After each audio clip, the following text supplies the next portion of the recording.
Thanks for joining us today. We got an intense story to share, so let's dive right in. My name is Gary, and if there's one lesson life has drilled into me, it's this. You never truly know what's happening under your own roof. People say love is built on trust, that when you find the one, you should give them your heart without hesitation. But let me tell you something. Trusting blindly isn't loyalty. It's foolishness. I learned that the hard way. I believed in love, in a partnership where both people are all in committed and faithful. I never once imagined I'd be the guy sitting here, telling a story about how my own wife made me question everything I thought I knew about love, commitment, and marriage. Yet here I am. And looking back, I now see how easy it is to be deceived when you love someone. The signs were there. I just ignored them. Maybe I didn't want to believe that the person I trusted could betray me. After all, I was faithful, so why wouldn't she be? But life doesn't work that way. After everything I've been through, I honestly believe love is just a word people throw around without meaning it. If you stick around, you'll understand exactly why I feel this way. The beginning, a love that seemed perfect. I met my wife, Kimberly, when I was 30. She was 25, vibrant, and full of life. I was ready to settle down, start a family, and build something lasting. When we met, everything just clicked. We could talk for hours about anything. And to the outside world, we looked like the perfect couple. We dated for a little over a year before I proposed. Some might say that was too soon, but I felt certain I had found my person. There were no glaring red flags, no reason to hesitate. We had similar interests, enjoyed each other's company, and everything felt effortless, like we were meant to be together. After we got married, life was good. We moved into a nice home owned by my mother and settled into our routine. For a while, I felt like I had everything I'd ever wanted. I was genuinely happy. But the cruelest betrayals come from those we trust the most. A simple favor that changed everything. One day, Kimberly complained that her phone was acting up, freezing, draining battery too fast, and certain apps refusing to open. Frustrated, she handed it to me, and I offered to get it fixed. At the repair shop, the technician told me fixing the phone would cost nearly as much as buying a new one. It seemed pointless to repair it, so I decided to surprise Kimberly with a brand new phone. I thought she'd love it.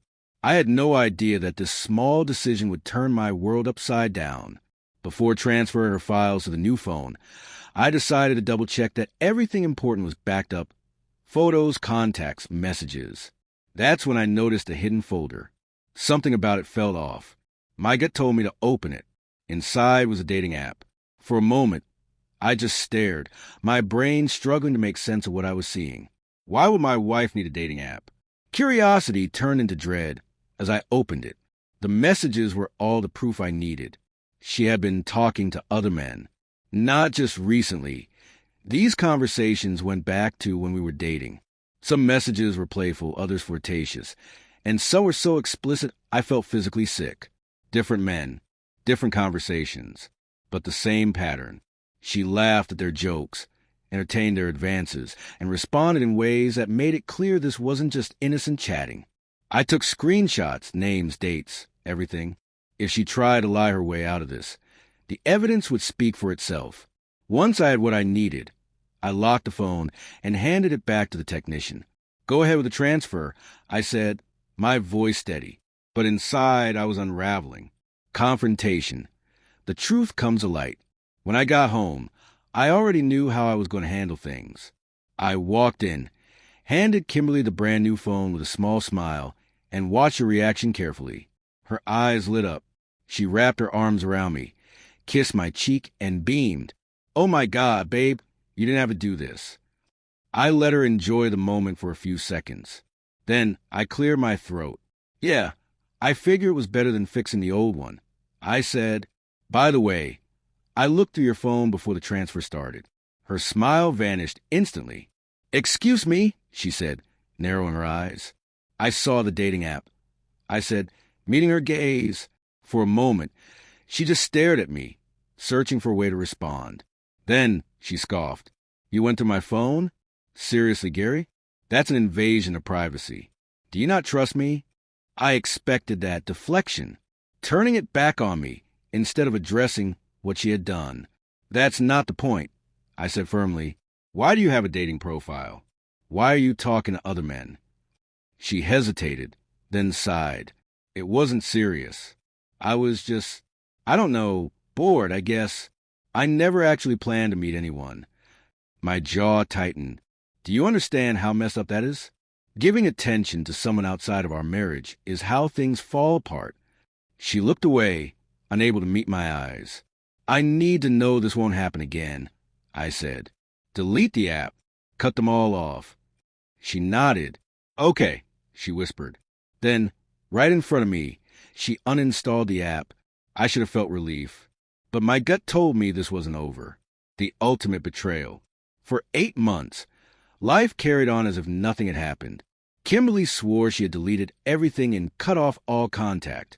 I wanted to believe her, but doubt lingered.